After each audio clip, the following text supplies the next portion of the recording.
ആൾക്കാർ പറയുന്ന വാക്കുകളും അവരുടെ അനുഭവങ്ങളും നമ്മളെ സംബന്ധിച്ചിടത്തോളം എപ്പോഴും ആവേശകരമാണ്. എന്താ പറയുക, അമ്മയെ കുഞ്ഞിനെ കാണിക്കാൻ വേണ്ടി വന്നതാണ്. ഞാൻ ഉടമ്പടി ചെയ്തിട്ട് അമ്മയെ കുഞ്ഞിനെ ഏൽപ്പിക്കണം എനിക്ക്. അങ്ങനെ ഞാൻ ഏൽപ്പിച്ചു പോയി. എന്താ സംഭവിച്ചെന്നറിയാവോ? അങ്ങനെ നീ ദൈവത്തെ ഏൽപ്പിച്ചു പോയി കഴിഞ്ഞാൽ പിന്നെ ഈ അഞ്ചനയ്ക്ക് സംഭവിക്കുന്ന അടുത്ത സംഭവം എന്ന് പറയുന്നത്, ഇവർ പറയണത് എനിക്ക് ഒരു ശക്തി എൻ്റെ കൂടെ എപ്പോഴും ഉണ്ട്. പിന്നെ എനിക്ക് പഴയതുപോലെ ആൾക്കാർ പറയുമ്പോൾ ഒരു വിഷമം തോന്നിയിട്ടില്ല. ഒരു ശക്തി എൻ്റെ കൂടെ എപ്പോഴും ഉണ്ട്. ആ ശക്തി എൻ്റെ അമ്മ എൻ്റെ കുഞ്ഞിനെ ഏറ്റെന്നുള്ള ആന്തരികമായ ധൈര്യം എനിക്ക് കിട്ടിയെന്ന്. Praise the Lord. അതാണ് ഈ അഭിഷേകമെന്ന് നമ്മൾ പറയണത്. ഇത് നിങ്ങൾ വളരെ കരുതലോട് ചെയ്യേണ്ട കാര്യമാണ്. എല്ലാവരും ഉടമ്പടി എടുത്തിട്ട് വിവാഹം കഴിക്കാൻ ഇപ്പം 48, 49, 50 വയസ്സുകാരൊക്കെ വിവാഹം കഴിക്കണില്ലേ ഉടമ്പടിയിൽ? 24 കൊല്ലമായിട്ട് മക്കളില്ലാത്തവർക്ക് മക്കളുണ്ടായില്ലേ ഉടമ്പടിയിൽ? അതല്ല വിഷയം. അത് സാധാരണ നമുക്ക് കിട്ടാൻ സാധ്യതയുള്ള ഒരു സാധ്യതയാണ്. പക്ഷേ ഉടമ്പടിയുടെ ഒരു ഭയങ്കരമായ ഒരു സാധ്യതയുണ്ട്. എന്താ കാര്യം? ഇവർ ഈ അംഗവൈകല്യം ഉണ്ടെന്ന് പറയുന്ന കുഞ്ഞിനെയും വയറ്റിലിട്ട് ഓരോ സ്കാൻ ചെയ്യുമ്പോൾ ഡോക്ടർ പറയും ഇപ്പം കിഡ്നിയും കേടായിട്ടുണ്ടെന്ന് പറയും. അടുത്ത സ്കാൻ ചെയ്യുമ്പോൾ ഡോക്ടർ പറഞ്ഞ് പെടൽ തിരിയത്തില്ലെന്ന് പറഞ്ഞു. ഇങ്ങനെ പേടിപ്പിക്കണമെന്നല്ലാതെ അവർക്ക് ഒരു ആശ്വാസം കിട്ടണില്ല. പക്ഷേ ഉടമ്പടി ചെയ്തിട്ട് ഇവരെന്താ തളരാതെ വീഴാതെ നിൽക്കണ എന്താണ് ഇവർ പറയണത്? ഏതോ ഒരു വലിയ ശക്തി, അതായത് അമ്മേനാവ് ഉദ്ദേശിക്കണത് എന്നെ താങ്ങിയിട്ടുണ്ടെന്നും എൻ്റെ കുഞ്ഞിനെ ഏറ്റെടുത്തിട്ടുണ്ടെന്നൊരു ആന്തരികമായ ബോധ്യം എനിക്ക് കിട്ടിയെന്ന്. അതിനാണ് ഈ അഭിഷേകം എന്ന് പറയണത്. ശക്തിയും വരും, നമുക്ക് ധീരതയും വരും. ഇത് നിങ്ങൾ ഉടമ്പടിയിൽ ശ്രദ്ധയോടെ മേടിക്കേണ്ടതാണ്. അല്ലാതെ ഞാൻ ഉടമ്പടി 4 പ്രാവശ്യം പുതുക്കി നീല പേപ്പർ കിട്ടിയെന്ന് പറഞ്ഞ് നടന്നൊരു കാര്യമില്ല. ഉടമ്പടിയുടെ ഒരു പ്രാർത്ഥനയ്ക്കും ഇല്ലാത്ത ഒരു പെക്കൂലിയർ പ്രോമിസ് എന്ന് പറഞ്ഞാൽ എന്താണ്? ഞാൻ പറഞ്ഞില്ലേ 8552 വാഗ്ദാനങ്ങളിൽ എല്ലാ വാഗ്ദാനങ്ങളും ദൈവം ആവർത്തിക്കുന്ന സംഭവമുണ്ട്. എന്താണ്? I will come with U.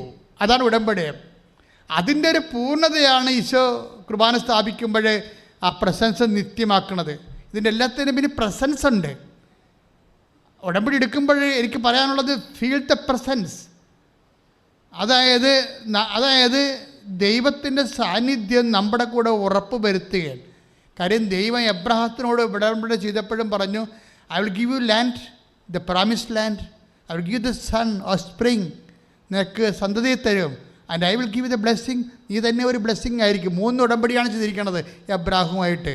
ഈ ഉടമ്പടിയുടെ എല്ലാവരുടെയും ദൈവം പറയുന്നൊരു വാക്കുണ്ട്, I will come with you wherever you go. നീ എവിടെ പോയാലും ഞാൻ നിൻ്റെ കൂടെ വരും. ദൈവവചനം അനുസരിച്ച് ജീവിക്കാനും ദൈവഭയത്തിൽ ഉടമ്പടിയെടുത്ത് മാതാവിനും മധ്യത്തിൽ കൊടുത്തു കഴിഞ്ഞാൽ ഉറപ്പാണ് എന്താണ് ദൈവത്തിൻ്റെ സാന്നിധ്യം. കൈയടിച്ച് കർത്താവ്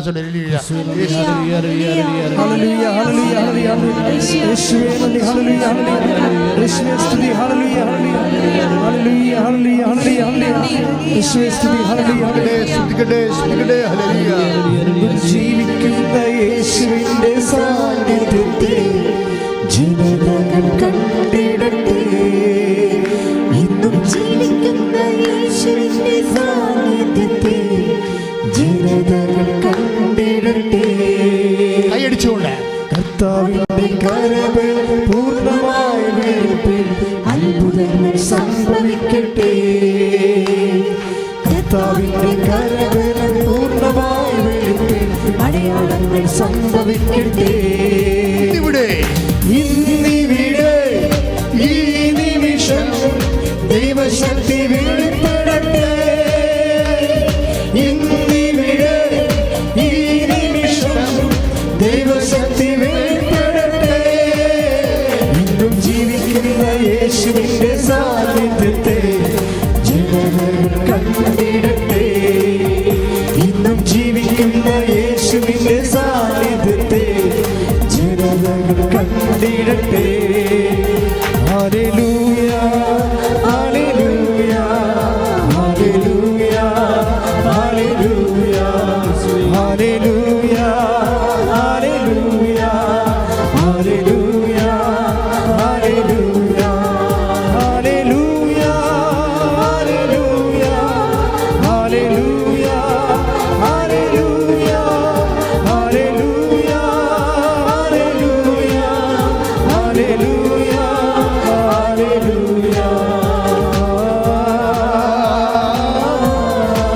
ഭാഷാപരത്തോടെ.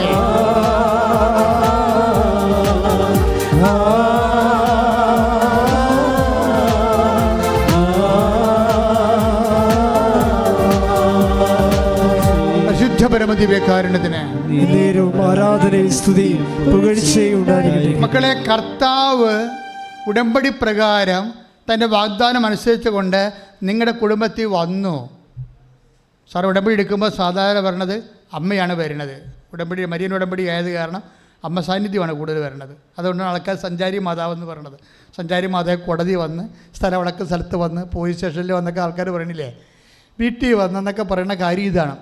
ഉടമ്പടിയിലുള്ളതാണത്, വാഗ്ദാനത്തിൻ്റെ ഭാഗമാണ്. I will come with you എന്നിട്ട് എന്താ പറയണത്? അതെങ്ങനെ നമുക്ക് ഫീൽ ചെയ്യണത്? ദൈവത്തിൻ്റെ സാന്നിധ്യം. ഇപ്പോൾ സഞ്ചാരി മാതാവിനെ നമുക്ക് കാണാൻ പറ്റും, ദർശനത്തിലായാലും സ്വപ്നത്തിലായാലും നേരെയാണെങ്കിൽ കാണാൻ പറ്റും. അത് എത്രയോ സാക്ഷ്യങ്ങൾ അങ്ങനെ വന്നു. പക്ഷേ കാണാൻ പറ്റില്ലെങ്കിലും നമുക്ക് ദൈവത്തെ, നമുക്ക് അമ്മ വന്നിട്ടുണ്ടോ അല്ലെങ്കിൽ ഈശോ ചെയ്തതിന് ഇവിടെ പ്രസരിച്ചിട്ടുണ്ടെന്ന് നമുക്ക് എങ്ങനെയാണ് മനസ്സിലാകണത്? രണ്ട് കാര്യത്തിലാണ് മനസ്സിലാകണത്. ഒന്ന്, ശക്തി തോന്നും നമുക്ക്. ബലഹീനമായ സാഹചര്യങ്ങളാണ്. ഇപ്പോൾ നിങ്ങൾക്ക് 2 കോടിയുടെ കടമുണ്ട്, അല്ലെങ്കിൽ 15 ലക്ഷത്തിൻ്റെ കടമുണ്ട്, കടക്കാരെല്ലാം വിളിക്കണമെങ്കിൽ you don't feel anything. You are living and facing as if you have no problem. നിങ്ങൾക്ക് ഒരു പ്രശ്നമില്ലാത്ത രൂപത്തിലാണ് നിങ്ങൾക്ക് തോന്നണമെന്നുണ്ടെങ്കിൽ അതിൻ്റെ അർത്ഥം ദൈവം നിന്നെ സന്ദർശിച്ചിരിക്കുന്നു. കൈയിടിച്ച് കർത്താവ് സ്വല്ലേലൂയ.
ദിവ്യകാരുണ്യത്തിന്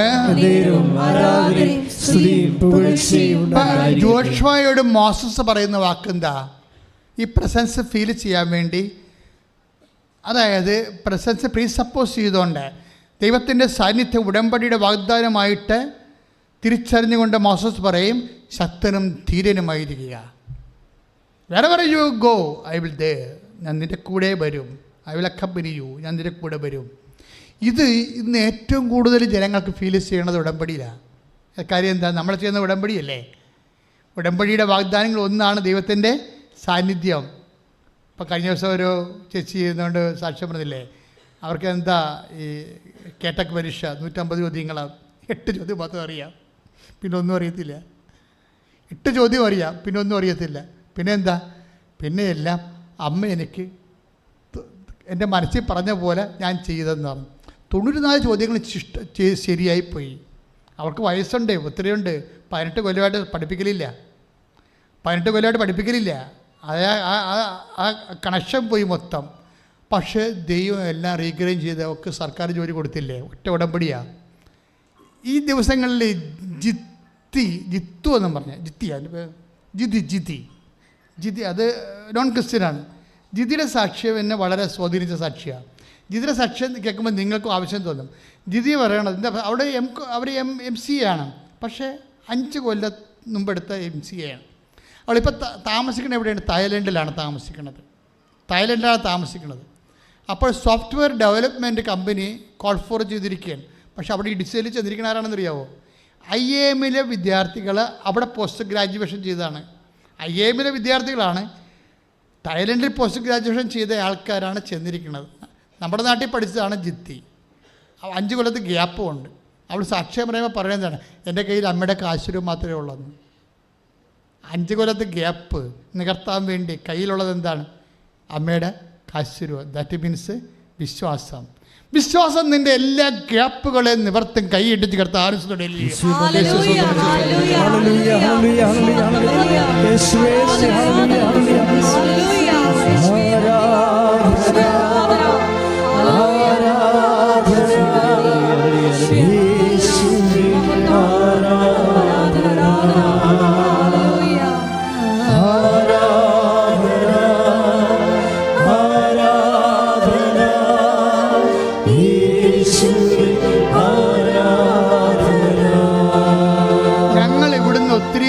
നേർച്ച വസ്തുക്കൾ തരുന്നുണ്ട്.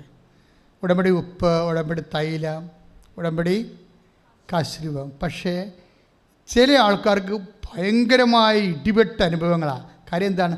അവർക്കത് എക്സിക്യൂട്ട് ചെയ്യാൻ അറിയാം.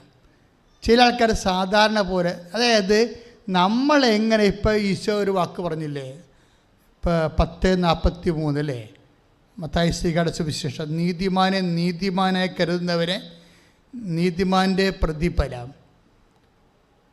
പ്രവാചകനെ പ്രവാചകനായി കരുതുന്നവനെ പ്രവാചകൻ്റെ പ്രതിഫലം. അതായത് നിങ്ങളുടെ വിശ്വാസത്തിൻ്റെ നിലവാരം എന്ത്, അതായിരിക്കും നിങ്ങൾക്ക് കിട്ടുന്ന അനുഭവങ്ങൾ അതിന് ആനുപാതികമായിരിക്കും.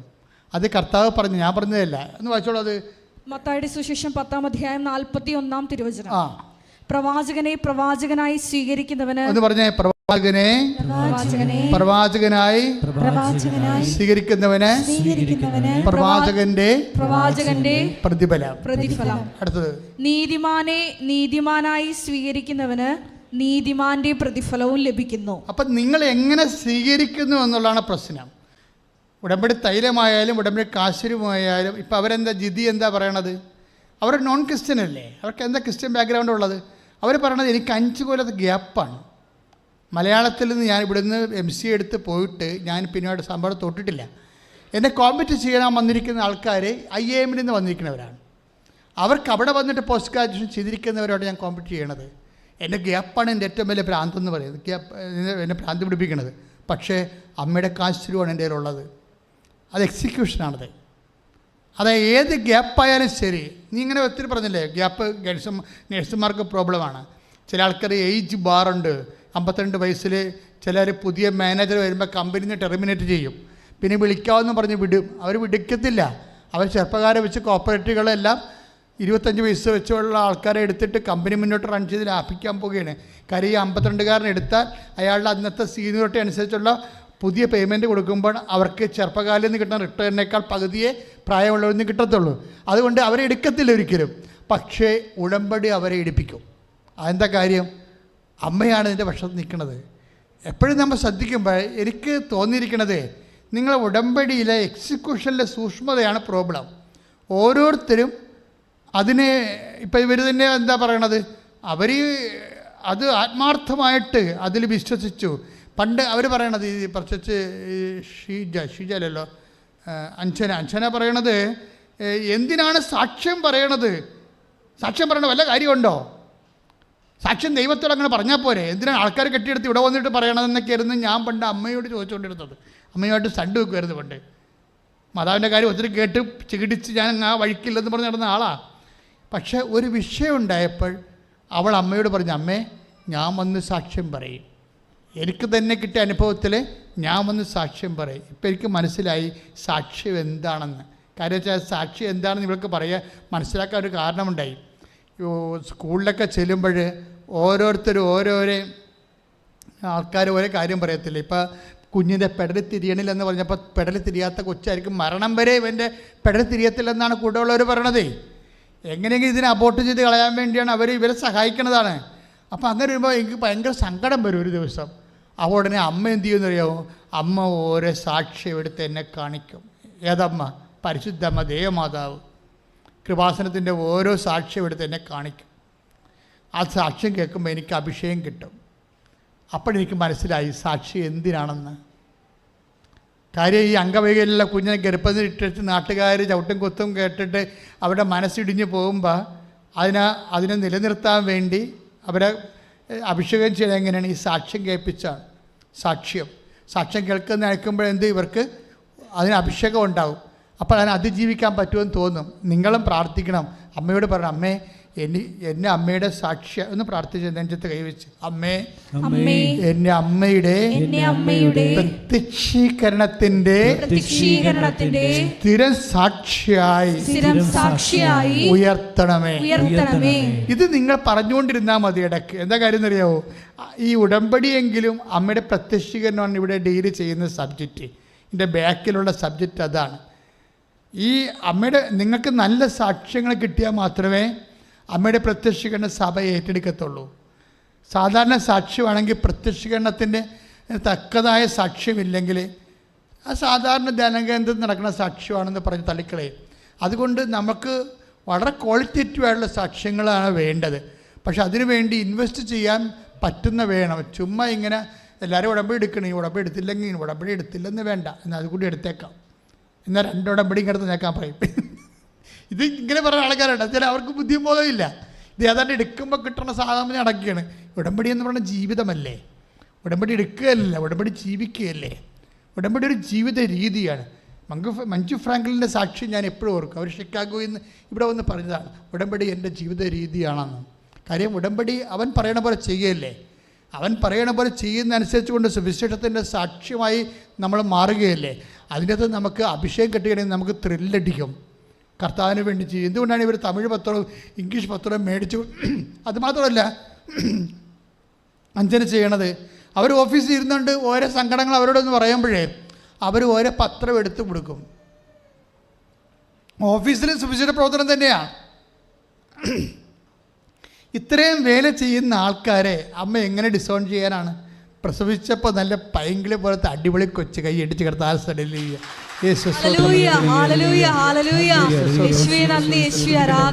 ഉടമ്പടിയിലൂടെ ഞങ്ങളെ സന്ധിക്കുന്ന അവരുടെ വലിയ കാരണത്തെ ഞങ്ങൾ നന്ദി പറഞ്ഞു വാഴ്ത്തുന്നു.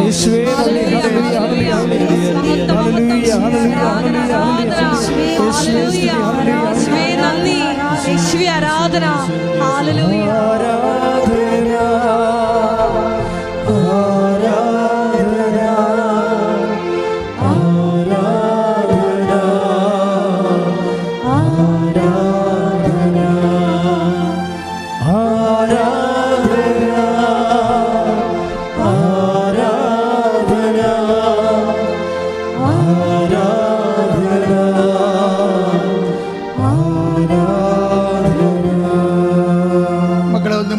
മക്കളെ ഒന്ന് മുട്ടയുന്ന നമുക്ക് ലാസ്റ്റ് പ്രെയറാണ്.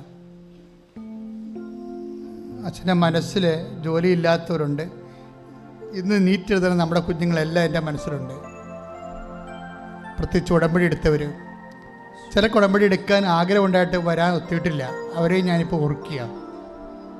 ഇപ്പോൾ അവർ നീറ്റ് എഴുതിക്കൊണ്ടിരിക്കുകയാണ്. അവരുടെ കഴിവിനേക്കാൾ ഉപരി ദൈവത്തിൻ്റെ കൃപ അവർക്ക് പ്രവർത്തിക്കാൻ. മാതാപിതാക്കന്മാരുടെ അവരുടെ ജീവിതത്തിന് വേണ്ടി ആ കുഞ്ഞുങ്ങളുടെ ജീവിതത്തേക്ക് ചൊരിഞ്ഞ കണ്ണുനീരെല്ലാം ഞങ്ങളായിട്ട് വരാൻ അവരെല്ലാം ഓർക്കുകയാണ്. ഈ ആഴ്ചയിൽ ഒഴിച്ചിടുന്ന മക്കൾ ഉടമ്പടി എടുത്ത് അച്ഛൻ്റെ ആശീർവാദം വാങ്ങിച്ചു പോയവരുണ്ട്. കൃപാസൻ മാതാവിൻ്റെ അടുത്തൊന്ന് വന്നെങ്കിലെന്ന് കൊതിച്ചിട്ട് വരാൻ പറ്റാത്തവരുണ്ട്. അവരെല്ലാം ഓർക്കുകയാണ് ഇപ്പോഴും. ഈ ആഴ്ച IELTS എഴുതുന്നവരുണ്ട്. അവരെ ഞാൻ ഓർക്കുന്നു. MOH, ഹാദ്, എല്ലാ പ്രൊഫഷണൽസിനെയും PSC എക്സാം വരുന്നുണ്ട്, അതും ഓർക്കുന്നു. എല്ലാവരെയും ഓർക്കുകയാണ്. ഞാൻ ഈ പ്രൊഫഷണൽസിന് ശരിക്കും പ്രാധാന്യം കൊടുക്കുന്നുണ്ട്. ഈ മണ്ണി ചവിട്ടിയാൽ തീർച്ചയായിട്ടും അവരെ കാണാതെ ഞാൻ വിടത്തില്ല. എന്താ കാര്യം വെച്ച് കഴിഞ്ഞാൽ അവരെ ഉള്ള രക്ഷപ്പെട്ട് കഴിഞ്ഞാൽ ആ കുടുംബം രക്ഷപ്പെടും. അവരൊരാളെ രക്ഷപ്പെട്ടാൽ ചേട്ടത്തിനെ കല്യാണം കഴിപ്പിക്കാം, നമുക്ക് വീട് വെക്കാം, അങ്ങനെ കുറേ കാര്യങ്ങളാണ്. കടങ്ങൾ പരിഹരിക്കും, ആ കുടുംബത്തിൻ്റെ കടങ്ങൾ തീരും അതിനാൽ. അതുകൊണ്ട് പ്രൊഫഷണൽസിന് എല്ലാവരും എന്തെല്ലാം തരത്തിൽ ഒരു പരീക്ഷ, ഇപ്പോൾ ബിടെക്കുകാരാണ്, അവർ കുറേ അധികം അരിയർ വന്നു പോയി എന്നൊക്കെ പറഞ്ഞാൽ നിങ്ങൾ ഉടമ്പടി ചെയ്തിട്ട് അവരെ കൊണ്ടുവരാം. ചിലപ്പോൾ ഒറ്റ ബ്ലെസ്സിങ് കൊണ്ട് ചിലപ്പോൾ 20-22 അരിയർ വരെ എഴുതിയെടുപ്പിച്ചിട്ടുണ്ട് ബിടെക്കിൻ്റെ. അവരിനി എഴുതണില്ലെന്ന് പറഞ്ഞാണ്. ഞാൻ പറഞ്ഞു എഴുതും മോളെ, നമുക്ക് 6 വെച്ച് എഴുതാമെന്ന് പറയും. 6 വെച്ച് എഴുതാം. നിൻ്റെ സിലബസ് മാറുന്ന മുമ്പ് നിന്നെ മാതാവ് കരകയറ്റി വിട്ടിരിക്കും. അങ്ങനെയുള്ള എല്ലാവരെയും പ്രൊഫഷൻസിനെയൊക്കെ സമർപ്പിച്ചുകൊണ്ട് സ്തുതിക്കട്ടെ, സ്തുതിക്കട്ടെ, സ്തുതിക്കട്ടെ. ഹല്ലേലൂയ.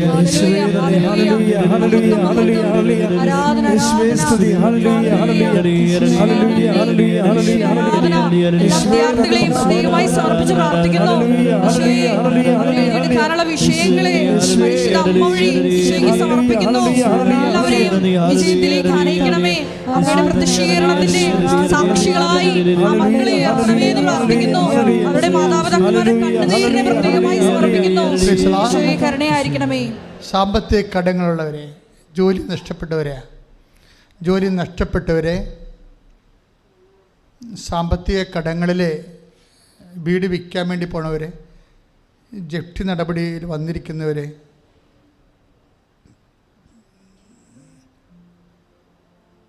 വീടില്ലാത്തവർ, വീടിന് വഴിയില്ലാത്തവർ, നിങ്ങളെപ്പോഴും ഓർക്കേണ്ട കാര്യം, ഇത് നിങ്ങൾ നിൽക്കുന്ന സ്ഥലം അമ്മ മാതാവ് ജീവനോടെ പ്രത്യക്ഷപ്പെട്ട്, അതും ഈശോ ഉള്ളപ്പ സമയത്താണ് അമ്മ അന്ന് പ്രത്യക്ഷപ്പെട്ടത്. ഇവിടെ കണ്ണീരിടുമ്പോൾ തീർച്ചയായിട്ടും ദൈവം അത് കൈ പിടിക്കും, ഉറപ്പായിട്ടും പിടിക്കും. കഴിഞ്ഞ ദിവസം ഒരു സാക്ഷ്യം ഉണ്ടായിരുന്നു. ഞങ്ങൾക്ക് 4 സെൻറ്റ് സ്ഥലമേ ഉള്ളൂ, വഴിയില്ലാത്ത സ്ഥലമാണ്. ബാങ്കുകാർ 19 ലക്ഷം ഞങ്ങൾക്ക് വേണം, തരത്തിലെന്ന് പറഞ്ഞ് ഞങ്ങൾ ഓടിച്ചെന്ന് പറയും. പക്ഷേ അമ്മ ആ ബാങ്കിൽ നിന്ന് തന്നെ വേറെ ആൾക്കാർ വഴി കാശെടുത്ത് കൊടുത്തു. മനുഷ്യൻ്റെ ജീവിത പ്രശ്നങ്ങളാണ് ഇവിടെ കൈകാര്യം ചെയ്യുന്നത്.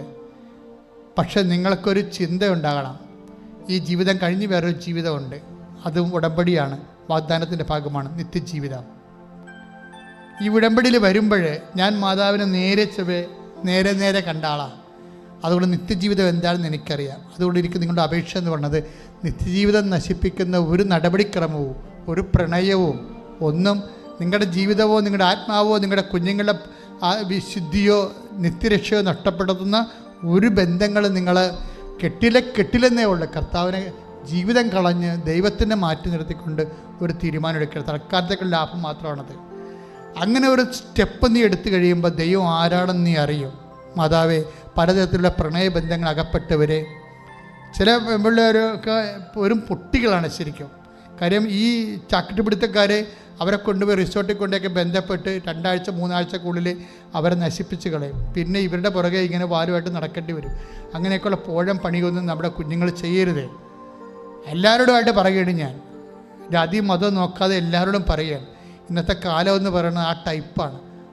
ഏതൊരു റിലേഷനൊക്കെ ഉണ്ടായിക്കഴിഞ്ഞാൽ പണ്ട് 3 കൊല്ലമൊക്കെ കഴിയുമ്പോഴായിരിക്കും എന്തെങ്കിലും ശാരീരികമായ കാര്യങ്ങളുണ്ടായി. ഇപ്പം അങ്ങനെയല്ല, 3 ആഴ്ചക്കുള്ളിൽ നടക്കും.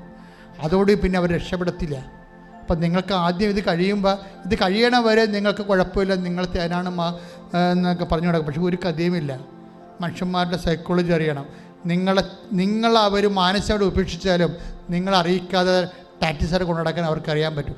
അത്ര സൂത്രക്കാരാണ് ഇങ്ങനെയുള്ള ആൾക്കാർ, ഇതുപോലെ അകപ്പെടുത്തുന്ന ആൾക്കാർ. അപ്പം അങ്ങനെയുള്ള ബന്ധങ്ങൾ അകപ്പെട്ടിരിക്കുന്നവരെ വിടുതലിന് വേണ്ടി സ്തുതിക്കട്ടെ, വിടുതലിന് വേണ്ടി സ്തുതിക്കട്ടെ.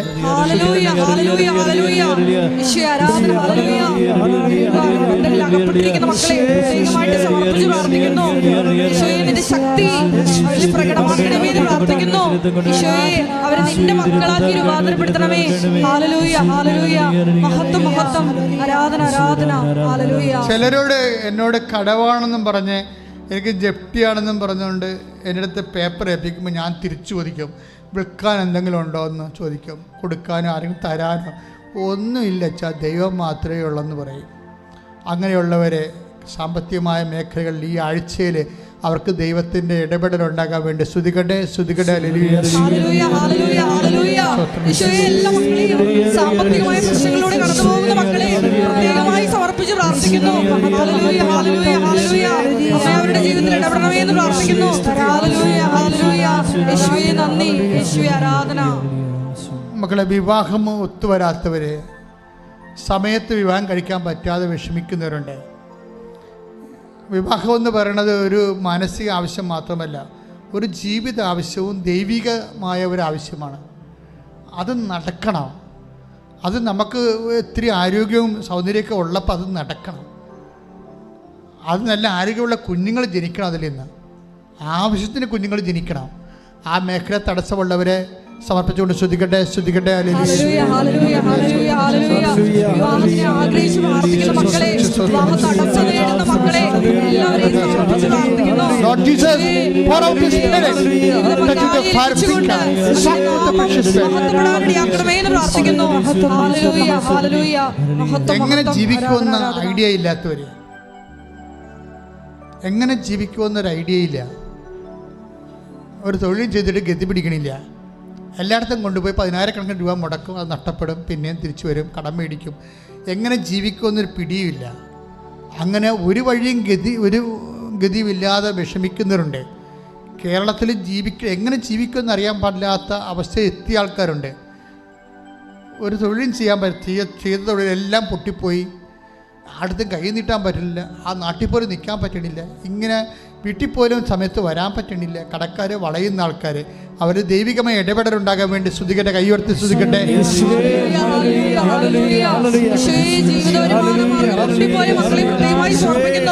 തൊഴിലിനു വേണ്ടി അലയുന്ന മക്കളെ പ്രാർത്ഥിക്കുന്നു, സമർപ്പിച്ച് പ്രാർത്ഥിക്കുന്നു. എല്ലാവർക്കും ജീവസന്ധാരണത്തിന് ആവശ്യമായ മാർഗങ്ങൾ തുറന്നു കൊടുക്കണമേ എന്ന് പ്രാർത്ഥിക്കുന്നു. ഹല്ലേലൂയ. ഉടമ്പടി എടുത്ത് വിദേശത്ത് പോയ മക്കളുണ്ട് ഒത്തിരി പേര് പഠിക്കാൻ പോയവരുണ്ട്. ചില ആൾക്കാർക്ക് ഈ സെപ്റ്റംബർ ക്ലാസ് തുടങ്ങുകയാണ്, പക്ഷേ ഇതുവരെക്കും വിസ വന്നിട്ടില്ല. സെപ്റ്റംബർ ക്ലാസ് തുടങ്ങുന്നവർക്ക് പക്ഷേ വിസ വന്നിട്ടില്ല, അതിൻ്റെ പൈസ റെഡി ആയിട്ടില്ല. അപ്പം ഇങ്ങനെയുള്ള സാങ്കേതിക കുരുക്കിൽ കിടക്കുന്ന ആൾക്കാരുടെ കുരുക്കുകൾ, കേസിൽ കിടക്കുന്നവർ, കോടതി വിസ്താരത്തിലിരിക്കുന്നവർ, ജഡ്ജ്മെൻറ്റിലിരിക്കുന്നവർ, അവരെല്ലാം സമർപ്പിച്ചുകൊണ്ട് സ്തുതിക്കട്ടെ, സ്തുതിക്കട്ടെ. ഹല്ലേലൂയ.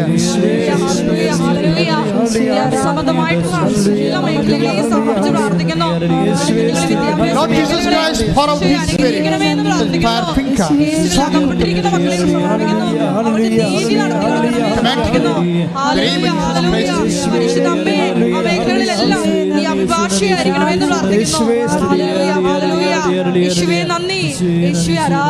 മാരക രോഗികള്, തീരാവേദിയുള്ളവർ, മാനസിക രോഗമുള്ള, ഡിപ്രഷനുള്ളവർ, കിടപ്പ് രോഗികൾ. ചില ആൾക്കാരുടെ മൊബൈലാണ് എൻ്റെ അടുത്ത് കൊണ്ടുവന്ന് കാണിക്കണത്. അവർക്കിവിടെ വരാൻ പറ്റണില്ല. വരാൻ പറ്റുമായിരുന്നെങ്കിൽ അവർ വന്നേനെ.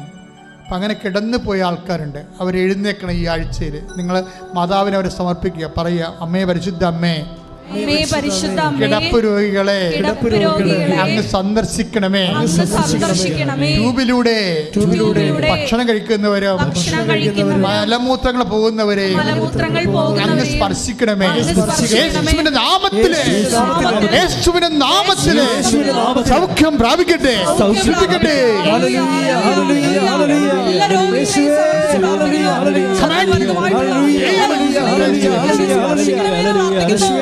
എല്ലാവരും സുഖപ്പെട്ടുകൊണ്ട്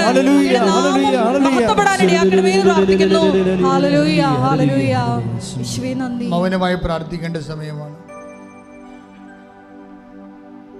നിങ്ങളുടെ ജീവിതാവശ്യങ്ങൾക്ക് വേണ്ടി മൗനമായി പ്രാർത്ഥിക്കേണ്ട സമയമാണ്.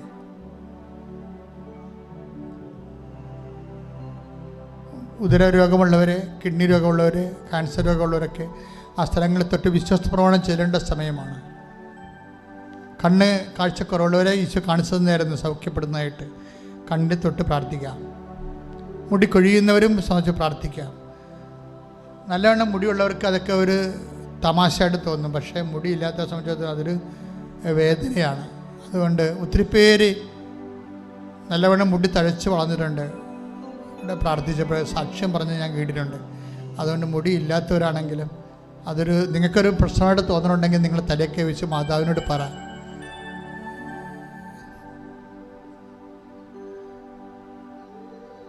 യാത്ര പോകാൻ ഉദ്ദേശിക്കുന്നവരെ യാത്രയെ സമർപ്പിക്കുന്ന കർത്താവേ,